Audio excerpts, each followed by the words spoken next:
So we've been in Hanoi for a couple of days now and I'm getting a little bit scruffy, and I've been holding off doing it because there's these street barbers in Hanoi and I wanted to try to get my hair cut at one of those, so we're just going to go find one now and see if we can get it done.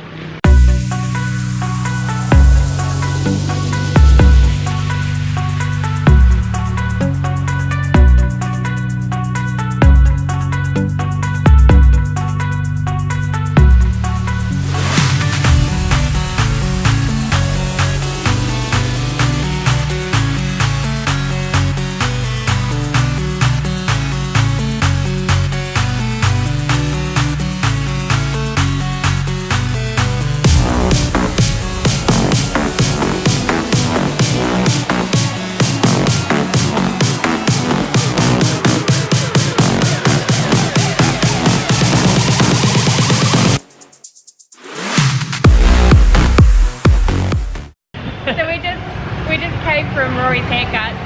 It was one of the roughest haircuts I've ever had. He pretty much manhandled me for the whole thing.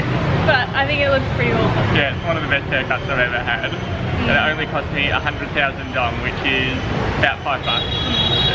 Worth it. Yeah, totally worth it. So we're just chilling up on a balcony now, having a couple of beers and people watching the traffic go by. So we're probably going to head back to the room, cool down a bit, and then head out to the night market, the walking streets in Hanoi. Every Friday night they close off the streets around the lake for the whole weekend, and at night they've got like this massive tourist night market. Apparently there's tons of people everywhere doing all sorts of things, so we're going to go check that out tonight. Should be fun. So yeah, we'll catch you guys next time. Bye.